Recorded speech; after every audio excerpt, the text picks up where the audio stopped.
Eu preciso primeiro dizer a você do grande desafio que é viver com Deus. Porque, segundo a Bíblia, as dificuldades, elas podem ser muito maiores do que algumas pessoas esperam. Por quê? Porque a Bíblia diz que Deus vê as coisas de uma forma diferente de nós. Quando o profeta Samuel vai ungir um novo rei na casa de Jessé, Samuel chega na casa de Jessé e se depara com Eliabe, seu filho primogênito. Então Samuel acredita estar em Eliabe, né, o novo rei para Israel.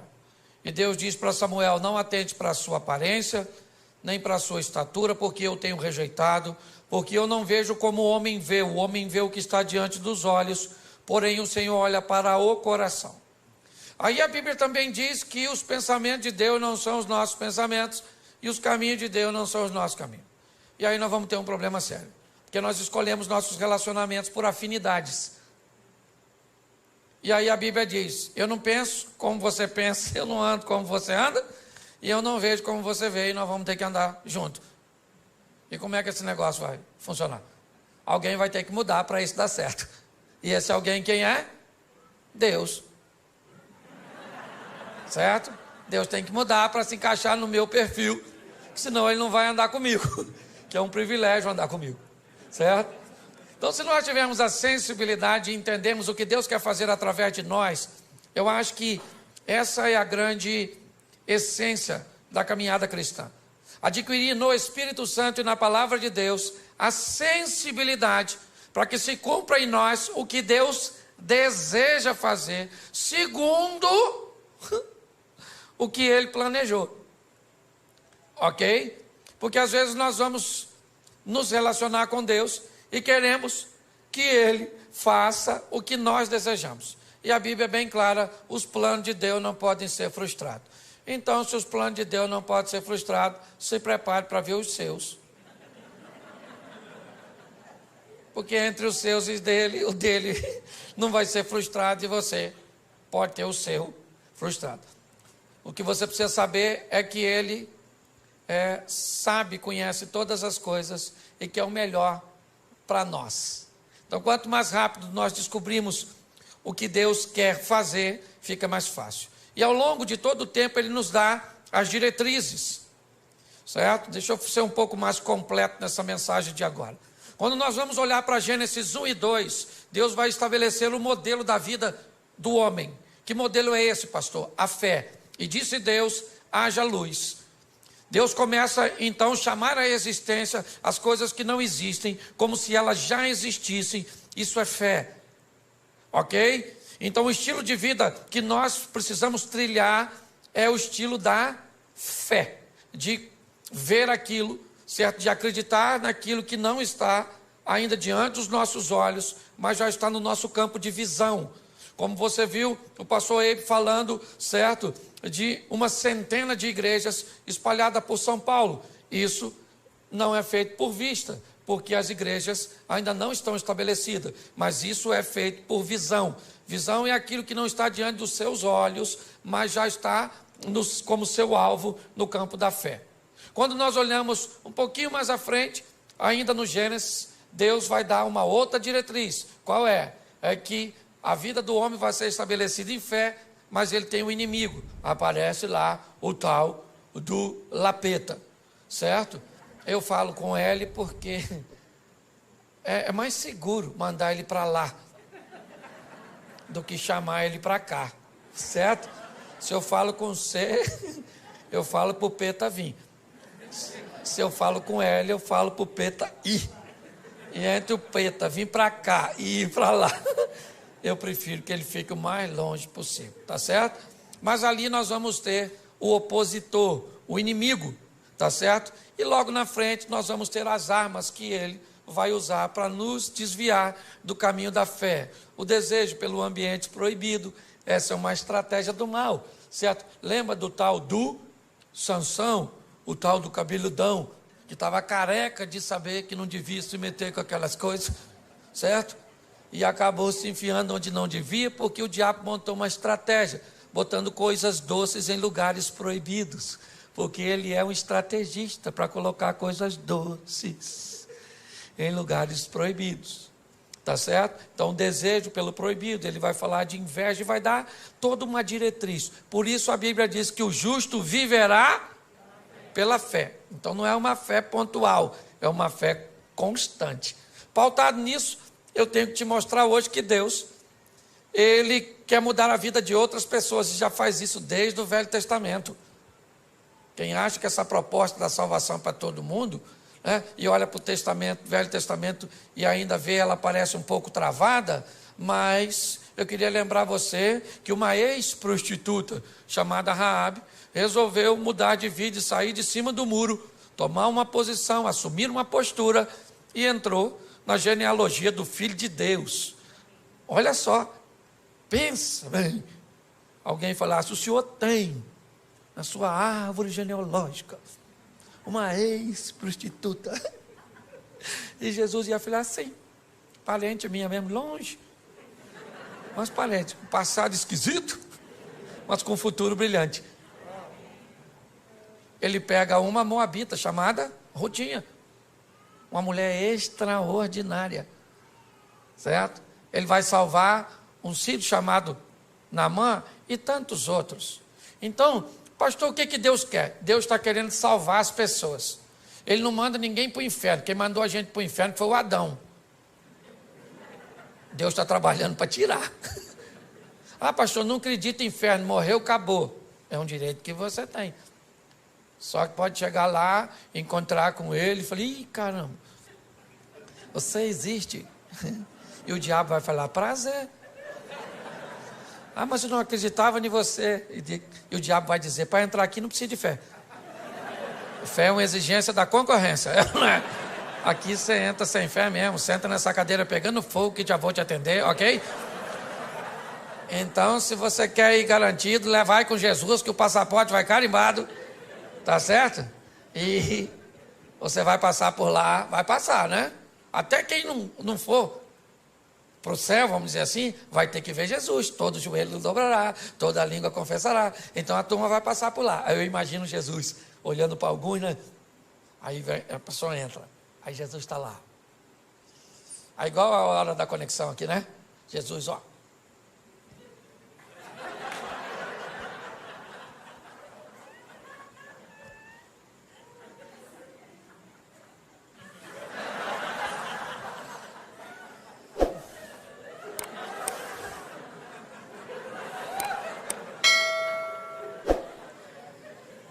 Você está rindo, mas é sério. E muito mais do que salvar você, é isso que eu quero mostrar. Jesus quer usar você para salvar outras pessoas. Amém? O evangelho que para em você, ele é pobre. Essa é a grande verdade. E o que Jesus quer fazer? Pegar essa rede de relacionamento sua e usar você para salvar essa turma. É assim que funciona. Ok? Ah, pastor, eu não me acho capaz. Isso não é problema para ele. Ah, pastor, eu sou tímido. Isso não é problema para ele. Que você precisa entender que esse negócio não tem a ver só com você. Tem a ver com a sua família, tem a ver com seus amigos, tem a ver com seus funcionários, tem a ver com a sua rede de relacionamento, com aquelas pessoas que você influencia. E é isso que eu quero mostrar a você. Esse poder que Deus te deu, te conferiu, para exercer um nível de influência sobre o seu network, aí sua rede de relacionamento. Então, eu preciso que você abra a sua Bíblia no Evangelho de Marcos, no capítulo 4, no verso de número 35, Marcos 4, 35, que nos diz assim. Já achou? Diga amém.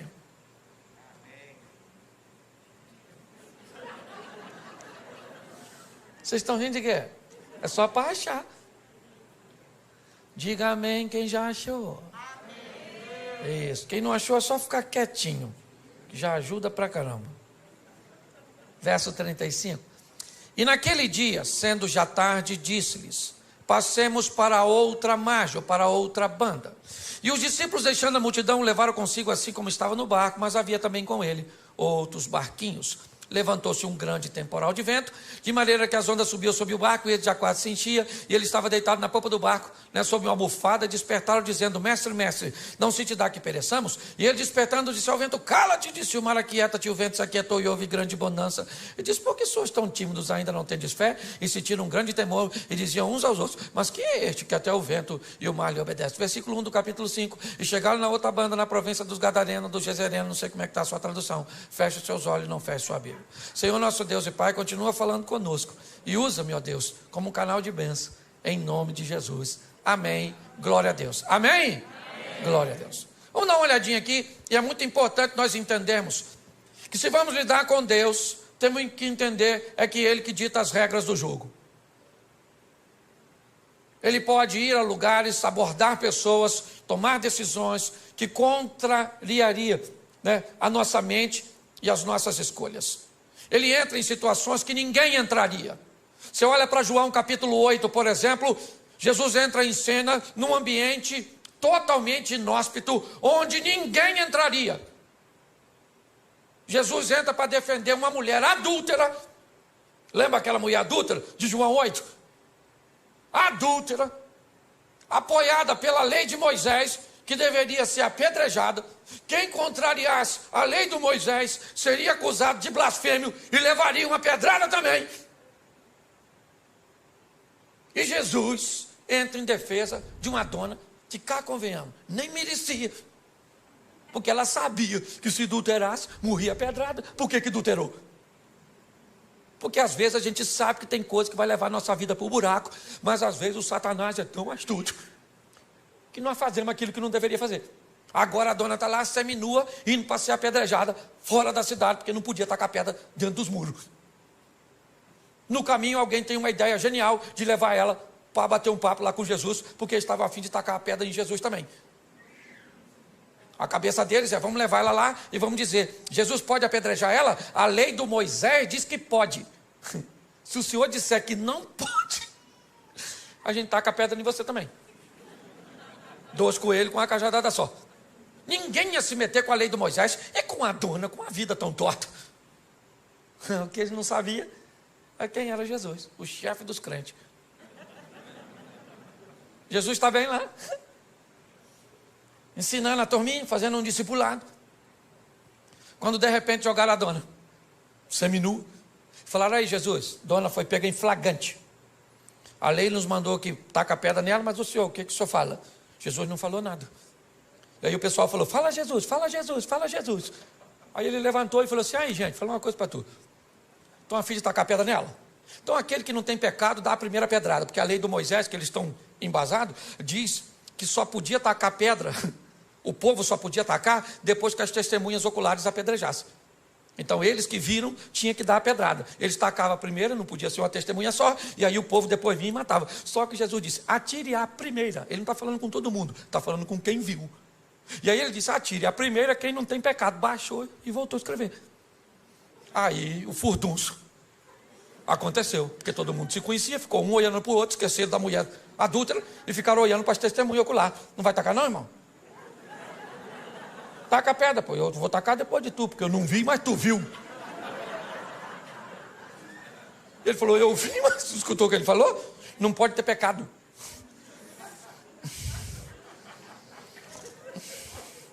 Nem sei o que eu vim com essa pedra aqui, nem sei. De repente, taca, não taca? Quem é que taca? Será que taca, não taca, taca, não taca? Alguém deve ter perguntado: quem teve a ideia de trazer essa mulher aqui?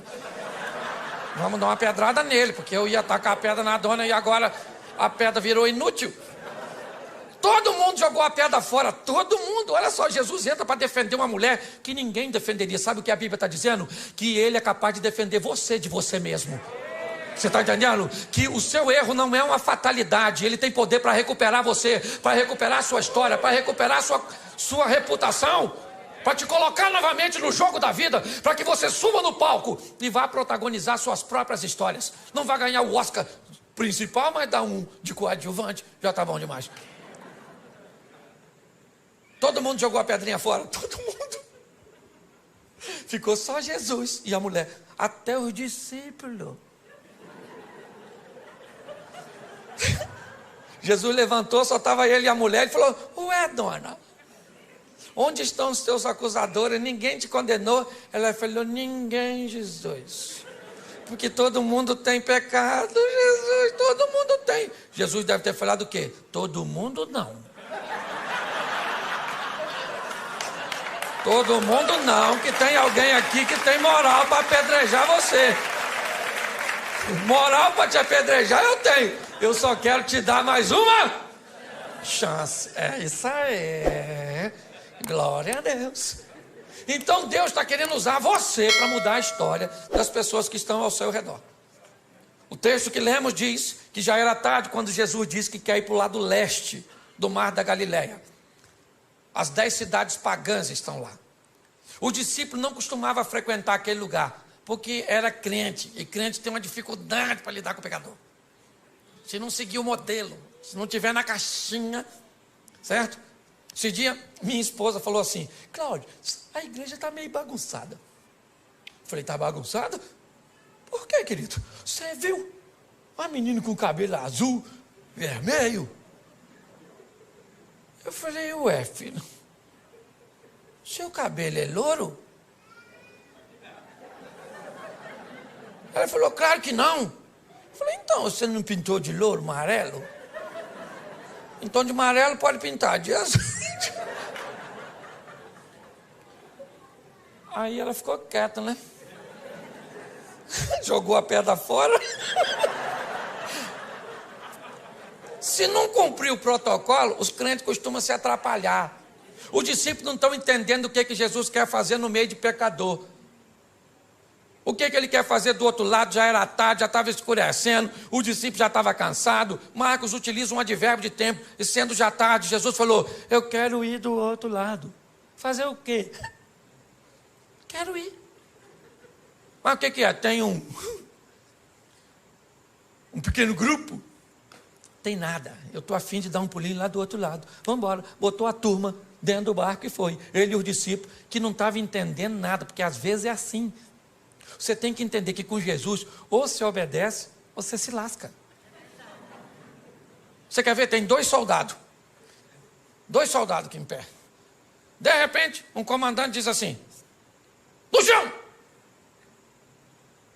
Aquele que obedece, se joga no chão. Tem aquele outro que diz: no chão por quê? Está acontecendo alguma coisa. Já morreu, o tiro já bateu nele, já pegou. Com Deus, querido, você obedece primeiro e pergunta depois. É assim que funciona. Botou todo mundo e falou assim: vamos para o outro lado, passemos para a outra margem. E ele foi dormir. Por quê? Porque ele já falou, o papel dele ele já fez. Gente, passemos. Vou deitar aqui, vocês passam e passemos, porque eu estou junto. Já falei: passemos, vocês trabalham e levam o barco e vão para o outro lado. E quem é que vem? Tempestade. Deixa eu falar uma coisa para tu que é crente. Pensa num troço com fartura na vida do crente. Tempestade. Pensa. Mal sai uma, já entra outra. Ela já vem assim em sequência. Pastor, que luta. Sabe, esse dia uma irmã dessas irmãs muito pentecostal assim mesmo, olhou para mim com aqueles olhos de raio-x. E falei: nossa, o que vem aí? Aí lá vem ela na minha direção. Me olhou com aquele olhar que queria me botar medo. Falou: pastor Cláudio, o diabo está furioso com o senhor. Eu falei: irmã, bota medo de mim não. Está furioso com a senhora também, não vem de palhaçada não, na verdade.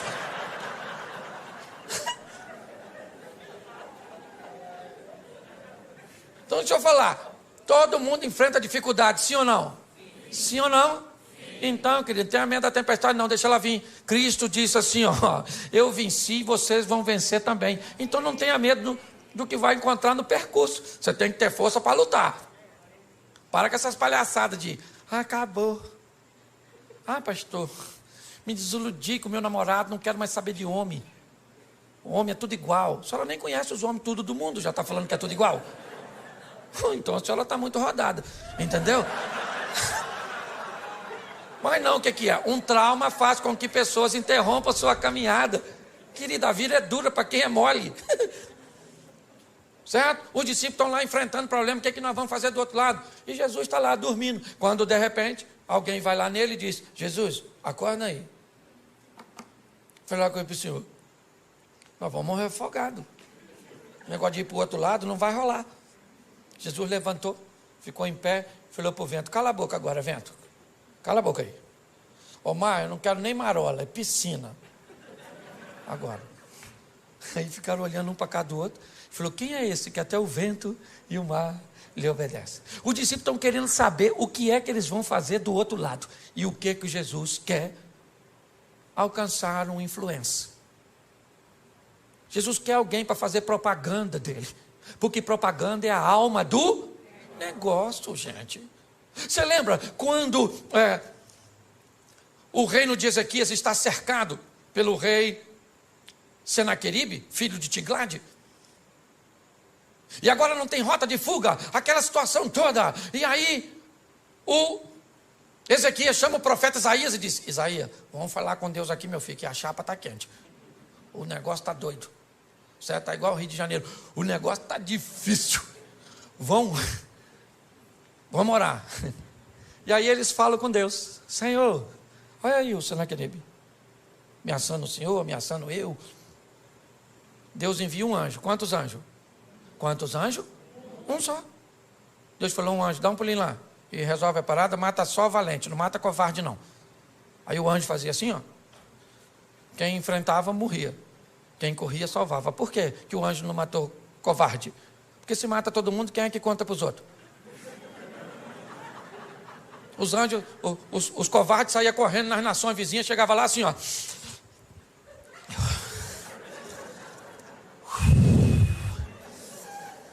Aí Ezequias não tem dinheiro, não tem exército. Mas tem um anjo lá, meu filho, exterminador do futuro. Um anjo, rapaz, o anjo mata tudo, irmão. Mata tudo. E alguém deve ter falado: um anjo só? Ele disse: irmão, se tem dois, eu não saio vivo. É ou não é verdade? E aí todas as nações vinham a Ezequias e diziam assim: Ezequias, falei para Senaqueribe não mexer contigo. Falei: Ezequias não é a casa, Ezequias é um homem direito. Certo? Olha só. Deixa eu falar uma coisa para você. As adversidades, elas vão vir? Sim ou não? Sim ou não? Mas nós vamos vencê-la. Se prepare, querido. Não reclama. Não reclama, não. Os problemas vão vir, sim. E é em meio aos problemas que nós vamos ver a manifestação da glória do Senhor. Os discípulos estão amedrontados ali, quando de repente Jesus repreendeu tudo e eles chegaram do outro. Aí acabou, desceu do barco. Eu imagino a felicidade. Nossa, graças a Deus. Quase que fundou, hein, Mateus? Você sabe nadar, Mateus? Você é cobrador de impostos? Nem sei. Quando eles estão ali, olha lá para frente, vem correndo na direção deles um cara todo machucado, pelado e gritando. Mal acabou a tempestade, já vem um cara peladão. Eu imagino os discípulos falando: é difícil andar com Jesus, hein? É uma aventura atrás da outra. Nem do susto nos refizemos. E lá vem o cara gritando. Quem é o camarada? Um dos caras mais conhecidos, um influencer. Entendeu? Assim, quase um Felipe louco. Para não botar outro no sobrenome. Um influencer, um cara. Todo mundo sabia quem era o maluco. Por quê? Porque ele era famosérrimo. Por quê? Porque andava pelado, atacava os outros. Era esquisito. Você está entendendo? Ele era quase um youtuber da época. Um cara que todo mundo conhecia. E que tinha uma vida terrível. Que ninguém podia consertar. O que Jesus pensou? Se eu mudo a vida desse cara, eu mudo a vida do local onde esse cara está inserido. Você está entendendo? Deus te chamou para mudar a sua vida. Para quê? Para mudar a sua casa, para mudar seus amigos, para mudar seus negócios, para mudar as pessoas que estão ao seu redor. O mundo cujo qual você está inserido não será mais o mesmo depois que Jesus estiver em você. É assim que funciona. Você entende isso? Ah, minha casa, querido, sua casa não muda porque você vai para casa sozinho. Chega em casa, você com Jesus. Hoje eu vou para cá com Jesus, acabou o culto. O Jesus vai comigo. Chega em casa, vai num canto. Falei, Senhor, chegamos aqui, ó. Ambiente inóspito. Os inimigos estão espalhados. Um está deitado ali no sofá, os outros estão dentro do quarto. Tem uma sogra morando lá nos fundos. Então está tudo dominado. E você vai lá dentro da sua casa, querido, e diz que agora aquele ambiente pertence ao Senhor dos Exércitos, que ali é morada dos anjos. Vai no travesseiro daqueles filhos seus, que você tem vontade de entregar eles para o Estado Islâmico. Os meninos rebeldes. Bota uma unção lá naquele travesseiro e profetiza que aquele menino pertence ao Senhor, que a vida dele vai mudar. Vai no travesseiro daquele marido da senhora. Só não sabe onde estava com a cabeça quando disse sim. E vai lá e diz, Senhor, é ruim, mas é meu, muda. Chega na sua empresa. Querido, o ambiente tem que mudar quando nós chegamos. Jesus está olhando e dizendo o que é. Eu vou mudar a vida de um camarada.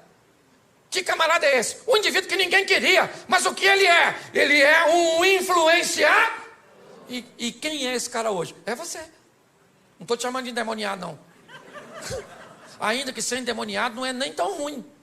Por quê? Porque quando o cara tem demônio, nós expulsamos o demônio, o cara conserta. O ruim é quando o cara é ruim e não tem demônio. Pensa, Fábio, como é que nós expulsamos? Sai você de você mesmo. Pensa. O que fulano, o que ele está desse jeito? É demônio, então nós botamos, sai demônio. Aí sai, o cara conserta, mas quando não tem demônio, é o cara mesmo que é o... Você está rindo, mas é sério. O camarada está lá, todo mundo sabe quem ele é. E ele vem na direção de Jesus. O discípulo olhando e pensando, o que nós viemos fazer aqui? Nossa. Aí o cara chegou e falou, que tenho eu contigo, filho do Altíssimo, para você vir me perturbar.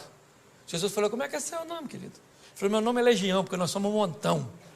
Jesus falou, não quero saber a quantidade, sai desse menino agora. Sai agora dele! Aí o demônio falou, a gente pode entrar nesses porquinhos que está assim, tinha 2.000 porquinhos dando um rolezinho.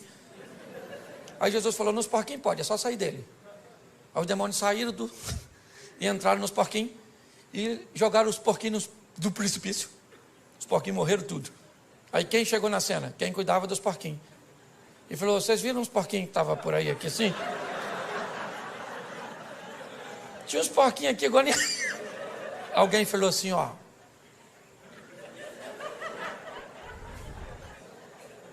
O matador de porquinho é aquele lá, ó. Só que agora, preste atenção, o cara que tinha demônio estava vestido, estava limpo, estava são e estava conversando. Esquece os porcos. Tem um homem ali que ninguém podia fazer nada por ele. E que agora esse homem está transformado. E aí o pessoal vai para a cidade e diz, sabe o maluco? Não é mais maluco. Sabe o pelado? Não é mais pelado. Pare e pense. Olhe bem.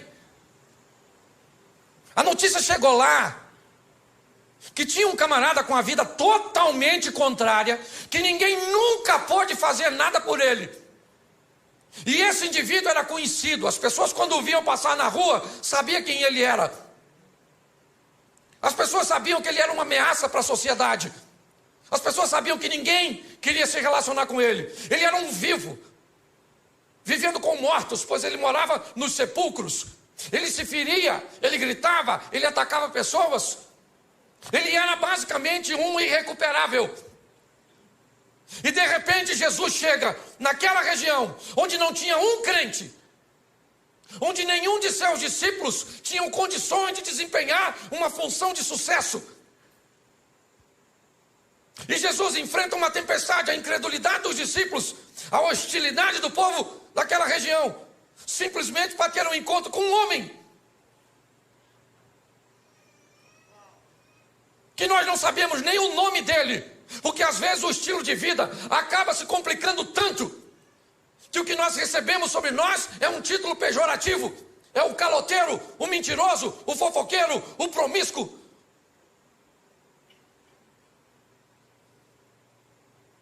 Quando olhamos para esse ambiente, não dá para entender o que Jesus está querendo com aquele homem, que ninguém daria nada por ele. Agora aquele homem está limpo, sentado conversando com Jesus. E Jesus então diz: eu vou embora daqui. Eles não me querem. Aliás, eles não querem nem a mim e nenhum dos meus discípulos. Eu sou rejeitado aqui. E Jesus então vai sair daquele ambiente. Quando ele vai sair, o homem diz assim: eu gostaria de ir com o Senhor, Jesus. E Jesus disse: não, comigo você não vai. Você vai ficar aqui. E você vai mostrar para toda essa nação 10 cidades pagãs, Decápolis. Você vai mostrar para este povo quão grandes coisas fez o Senhor por você e como Ele teve misericórdia de você. Eu estou indo embora, mas eu vou deixar você aqui. Quem é você? O ex-endemoniado? O ex-louco? Quem é? Como é que vão acreditar nesse camarada? Não é de hoje que nós sabemos que as pessoas não gostam de gente que consegue mudar. Não é de hoje que nós sabemos que pessoas têm muitos problemas com quem resolve viver uma vida direita. Por isso que muitas vezes você diz assim: pastor, eu não faço nada, pastor. Eu lá no trabalho, eu trabalho direitinho, eu chego no horário, eu faço tudo certinho, eu desempenho a minha função e eu estou sendo tão perseguido. O que está acontecendo comigo? O que está acontecendo com você? Todas as vezes que você faz o certo, você passa uma mensagem para quem está fazendo errado. Que é possível fazer certo, que é possível ser honesto, que é possível ser direito. Ser certo, inevitavelmente, vai incomodar as pessoas. Quando nós olhamos agora, Jesus disse para esse homem: você não vai comigo, você vai para a sua casa. Você vai para os seus. E você vai mostrar para eles, não é falar. Porque em casa nós não pregamos com Bíblia. Em casa nós pregamos com vida. As pessoas que estão ao nosso redor não querem saber o quanto nós conhecemos de Bíblia. Eles querem saber o quanto a Bíblia transformou a nossa vida. É assim que funciona. Esses dias eu estava aqui em São Paulo e eu ia ministrar uma palestra e um dos coaches mais renomados do Brasil foi me buscar. E aí no carro, ele e a esposa, ele me olhou e me disse assim: pastor Cláudio, se o senhor tivesse um conselho para me dar, qual o senhor me daria? Eu olhei para ele e para a esposa e disse: que essa sua mulher seja sempre a sua maior fã. Enquanto ela for a sua maior fã, você é um homem bem sucedido. Mas quando ela não acreditar mais em você, você vai se tornar uma fraude. Porque a nossa família é a nossa primeira congregação. É a nossa casa. Eles têm até, porque preste atenção, se ele mudou de vida, todo mundo sabe que ele é um ex. E esse é o problema. Quando você é alguém que viveu uma vida ruim lá atrás e agora tem uma nova conduta, sabe o que as pessoas falam? Fica de olho nele. Fica de olho. Já, já. Pau que nasce torto, nunca se endireita. Mas se você sempre foi gente boa e um dia falhou, sabe o que as pessoas falam? Nunca confiei. Tinha alguma coisinha. Credibilidade. Jesus mudou a vida deste homem, é verdade. Ele estava nu e agora está vestido. Ele era um louco e agora está são. Ele era um perigo à sociedade e agora está oferecendo perigo para as estruturas do inferno, porque ele chega naquele local com o poder de Deus. Mas quem é que vai dar crédito para ele? Quando você vai começar uma nova vida, aprenda que um período vai ter que ser gasto com um descrédito de gente que não vai acreditar que você mudou, porque você tem passado, e nós não podemos mudar o passado de ninguém. Isso aqui não tem a ver contigo, Xavier. o que nós podemos é influenciar futuro. Amém? Quando o Eliseu manda a viúva pedir vasos emprestados, não interessa o que tinha no vaso. É vaso vazio. Se tinha cachaça, se tinha homossexualidade, se tinha violência, não interessa o que tinha. O que interessa é o que vai ter agora. Entendeu? Esvazia o vaso e deixa que eu enche, eu coloco unção, e agora ele vai ter uma nova finalidade, vai ser cheio de mim e não do mal que estava antes. Então Jesus olha para esse indivíduo e vai devolver a ele. Quem aqui jogou bola de gude quando era? Aquelas bolinhas de gude? Nossa, legal. Você lembra quando você perdia tudo? O que você tinha que fazer? Sair da brincadeira, não era? Mas aí você tinha um amigo que te emprestava umas 3 bolinhas. E com essas 3, você voltava para o jogo. Jesus está dizendo para você hoje: você jogou seu crédito fora, sua credibilidade no seu casamento, para com seus pais, para com seus filhos, para com o comércio, para com a vida cristã, você jogou fora. Mas hoje eu vou devolver você ao jogo. Eu vou colocar crédito para que você possa ingressar novamente e mudar seu futuro. Você está conseguindo entender?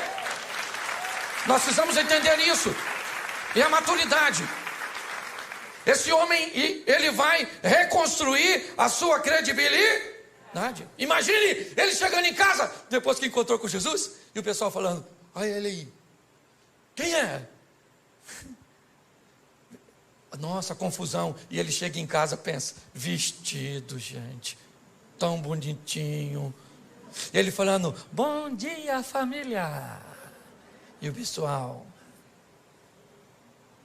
olha mesmo, grita de novo, arranca a roupa. Porque depois da credibilidade, o próximo passo, sabe qual é? A desconfiança. O pessoal fica olhando para a gente desconfiado, não fica? Mudou mesmo, mudou mesmo, mudou mesmo. Mudou nada. Quer tomar um negocinho, não? Hã? Hein? Mudou nada, mudou nada. Isso aí é fogo de palha. Já está na vida antiga. Pois é, querido. É um grande desafio ter que lidar com essas situações, com desconfiança. Desconfiança. É assim. Isso faz parte da nossa reintrodução nesse jogo. Deixar esse velho homem para trás e tudo aquilo que todo mundo tem passado. Todo mundo tem passado. Todo mundo tem passado. E louvada seja Deus por isso. Ninguém aqui tem direito de falar do outro. Tem? Fala. Ninguém aqui tem não, querido. É um grande desafio. Eu lembro, no começo, até fui falar com uma irmãzinha que foi falar comigo ali, como é que as pessoas desconfiavam no começo do meu ministério, por eu pregar desse jeito assim, extrovertido, fazendo os outros rir. Deu uma confusão no meio evangélico. Ah, esse pastor é um palhaço. Quem já escutou isso, levanta a mão por gentileza. Aí, tá vendo como é que me fere até hoje? Você é um animador de auditório, um palhaço, não tem conteúdo. Eu escutei tudo isso. Sabe o que eles falavam? Já está envolvido no escândalo. Porque isso é um irreverente. Só porque eu sou bem-humorado. Isso sou mesmo, que dane-se. Tem gente que diz que veio para esse mundo para sofrer. Sofrer é verbo. Falei isso aqui já. E verbo só faz sentido se for conjugado. Então para com esse negócio de sofrer. Se conjugar o verbo, pelo menos não conjuga na primeira pessoa. Na segunda pode. Eu não sofro, mas tu sofre. Nós não sofremos, vós sofreis, eles sofrem. Aprenda uma coisa: se você não precisa da aprovação de algumas pessoas, por que vai se importar com a crítica delas? Você tem que saber quem você é. Estão querendo roubar a sua identidade, é isso? Causando caos na sua mente. Quando eu olho para esse texto, o que eu vejo? Eu vejo a desconfiança, sim, porque ela existe para todos nós que estamos reconstruindo a nossa credibilidade. E depois disso que vem a consistência. Quanto tempo isso dura? Eu já estou 29 anos no caminho do Senhor. Você nunca viu meu nome envolvido em escândalo. Eu tive um problema uma vez, que eu falei uma besteira, mas pedi desculpa. Também não sou perfeito. Certo? Mas eu não tenho. O pessoal ficava esperando o dia que eu fosse cair, mas nada. Meu pai casou 8 vezes, eu casei uma só. E vou com a minha mulher até o fim, em nome de Jesus. Ou na alça ou no caixão. De preferência, eu quero ir na alça, para ela não sofrer com o meu falecimento. Na verdade, eu gosto tanto dela que eu não quero assim ver ela chorar no meu sepultamento. Eu estou mais preparado para chorar no dela, entendeu? Se mostrar isso para ela depois, acabou o casamento. Mas deixa eu te falar, o tempo foi passando, e aí sabe o que acontece? A reputação vai se consolidando, e aqueles que te perseguiam começam a te defender. Agora é um homem de Deus, agora é uma mulher de Deus. É assim que funciona. Aqueles que te perseguiam às vezes no trabalho, agora chega perto de você e diz assim: como é que está aquela igreja lá que você frequenta mesmo? Como é que é o nome? Aí você fala. Aí ele diz assim: quando são as reuniões lá? Aí você diz, aí ele vem no cantinho assim e diz: leva o nome da minha família aqui, escondidinho assim para ninguém ver. O que é isso? Isso é Deus consolidando e mostrando que aquilo que Ele fez na tua vida está mudando a vida das pessoas que estão ao seu redor. O evangelho verdadeiro, ele não muda só a nossa vida, ele muda a vida da nossa casa. As pessoas têm que querer ver, porque aquilo que ele faz em você instiga. E quanto maior a intimidade, mais coisa ele pode fazer. Gente, se tem uma passagem bíblica que me confunde, eu falo para você, é o tal do Lázaro. Olha, quanto maior o relacionamento, pastor, mais coisa, mais difícil Deus pede dos crentes. Porque presta atenção, o Lázaro está doente, Jesus não vai. O Lázaro está morrendo, Jesus não vai. O Lázaro morre, Jesus não vai. 4 dias depois, Jesus chega lá, atrasadérrimo, em Betânia. Chegou dando um rolezinho, a Marta já veio: olha, se o senhor tivesse aqui, meu irmão não teria morrido. Jesus falou: Martinha, vai lá e chama Maria para vir aqui, que eu estou querendo conversar com você. Aí Marta foi lá e falou: ó, para Maria, vamos lá que Jesus está te chamando. Aí veio a Maria com a mesma ladainha: se o senhor tivesse aqui, meu irmão não teria morrido. Jesus deve ter falado: querido, até para tu falar, tu é retardatária. Isso tua irmã já falou, fica quietinha. Maria, vamos lá dar uma olhada no Lázaro. Pô, gente, sabe o que Jesus falou para o ladrão da cruz? No dia que o ladrão morreu? Ainda hoje estarás comigo no paraíso. Se Lázaro com 4 dias de morto, está onde? No paraíso, maneirão lá, feliz da vida. De repente escuta uma voz: Lázaro. Lázaro deve ter falado: não, ele não vai me chamar de volta. Não, isso não é coisa que pede. Lázaro! Sabe o que Lázaro deve ter falado para o anjo? 4 dias, vim passar só o carnaval aqui, na verdade. Só um feriado aqui, já estou voltando. Quanto maior for sua intimidade com Deus, mais coisas estão. Você quer viver o incrível com Deus? Quem quer viver o incrível, sensacional, o extraordinário? Então, querido, é intimidade. É assim que tem que ser.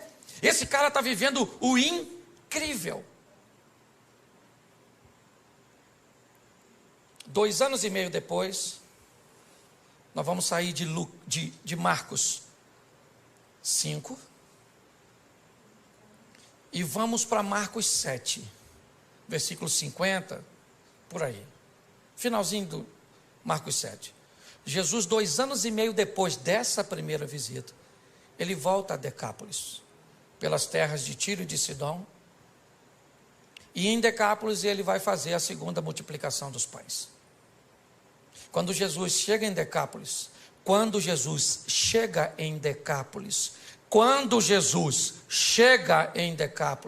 tem 4.000 homens, sem falar mulheres e crianças, para ouvi-lo. Pergunto eu para você, quem Jesus deixou em Decápolis para falar sobre ele e para mostrar sobre ele?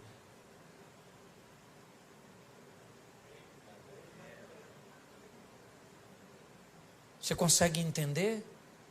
Quem era Gadareno? Gadareno era um camarada que poderia ser usado por Jesus para mudar as pessoas que estavam ao seu redor. Cada um de nós temos o nosso grupo de influência. Se ele é grande, se ele é pequeno, Isso não é o que está em questão. O que está em questão é que o ambiente que eu estou inserido, ele vai mudar. Por quê? Porque o Evangelho está em mim. E o Evangelho, ele traz mudança, ele traz transformação. É assim que funciona. Na vida eu preciso definir se eu sou termômetro ou se eu sou termostato. Um termômetro é um aparelho usado apenas para medir a temperatura do ambiente. Um termostato é um aparelho que diz a que temperatura o ambiente fica depois que ele chega. É muito importante nós entendermos isso. Nós estamos inseridos na nossa rede de relacionamento, eu tenho a minha, você tem a sua, e provavelmente eu não sou capaz de transformar a sua, porque essa não é a minha função, essa é a sua função. O que precisamos é permitir que esse Evangelho mude a nossa vida, mude a nossa história, porque o povo já está farto de palavras. O que o povo quer ver é mudanças.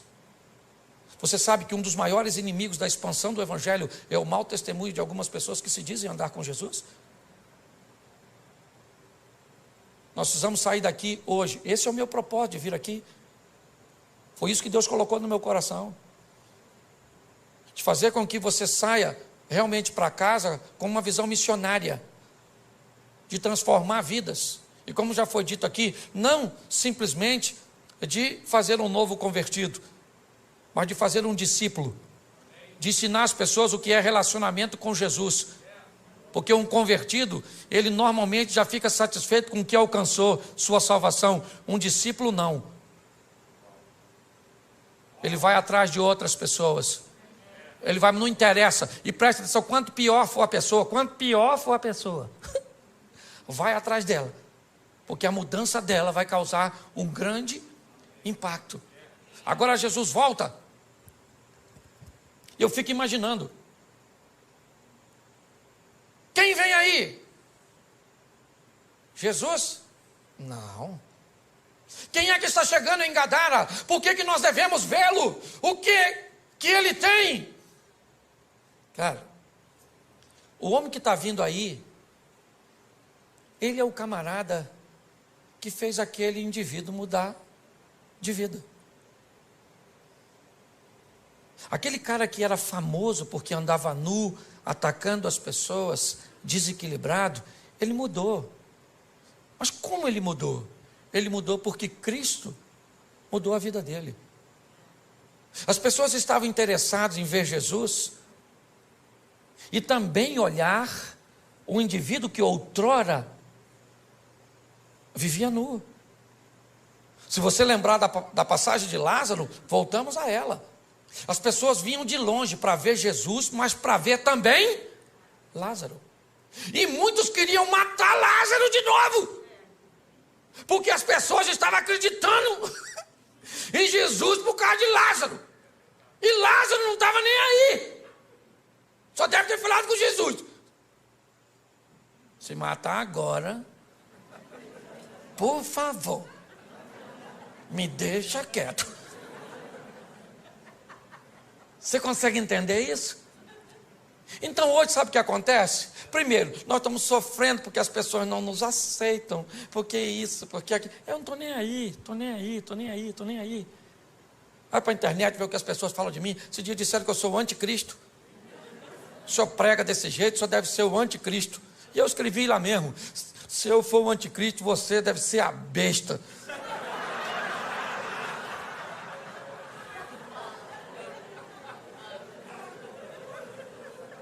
Você está rindo? Por quê? Porque o último estágio dessa história, sabe qual é? A inveja dos imutáveis. Quem não muda de vida, quem não vence. Aí tem que ficar dizendo. Aí olha para você que emagreceu 30 quilos. Nossa, emagreceu, hein? Mas acabou também. Tá velha, tá bagunçada. Porque tem gente que não gosta de ver as coisas acontecerem na sua vida. Aí você tem que decidir. Você está querendo viver para impressionar os outros? Ou você está querendo viver para agradar a Deus? Eu não estou nem aí. Se tem uma palavra que eu uso muito, me permita aqui, pastorzão, é o dane-se. Dane-se. Não. Por quê? Porque nós temos que aprender uma coisa preciosa. Nosso propósito é viver o que Deus tem para nós. Se as pessoas vão entender ou não.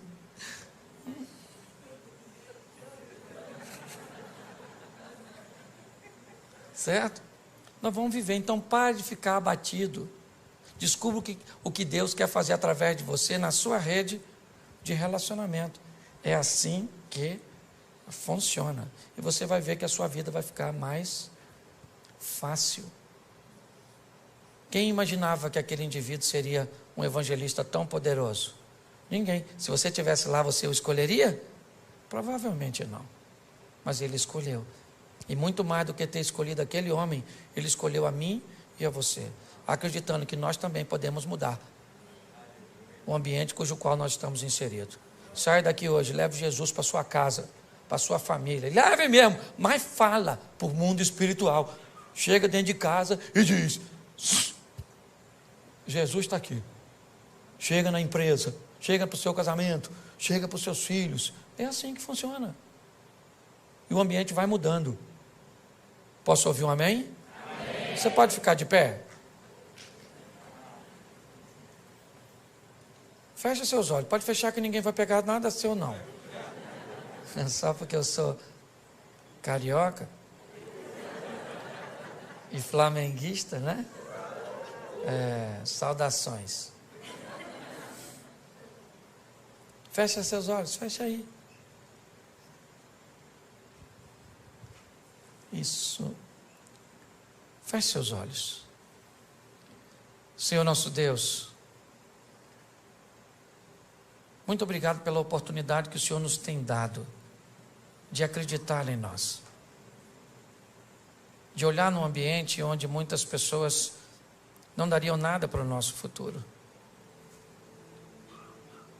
As sentenças a respeito de nossa família, de nossa caminhada de fé, de nossos filhos, do nosso casamento, às vezes da nossa saúde, não é das melhores.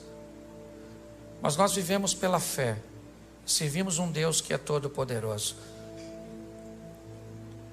Acreditamos que o Senhor nos escolheu porque nos ama. Não somos merecedores, mas te agradecemos por demais tal escolha. Seja conosco, Senhor, nessa caminhada de fé, nos blindando, nos dando condições de entender quem somos no Senhor e o que somos capazes de realizar e também de suportar. Que todas as oposições que se levantam contra nós caiam por terra. Que a nossa casa seja morada dos teus anjos. Que sejamos casados para sempre. Que aquilo que nos une sempre será mais forte do que todas as forças empregadas para nos separar. Nossos filhos são flechas na mão de um valente que vão chegar em lugares que nós não chegamos. Eles são heranças do Senhor. Desta terra comeremos o melhor, porque o Senhor é o nosso refúgio e a nossa fortaleza. Vamos amar pessoas, vamos cuidar de pessoas, ó Pai. Não descartamos ninguém. O máximo que fazemos é reposicionamos pessoas. Ajuda-nos, ó Pai, nessa caminhada. Que o Teu Espírito continue conosco. Que a Tua palavra seja a nossa bússola. Que os Teus anjos sejam auxiliares. Fica conosco, Senhor.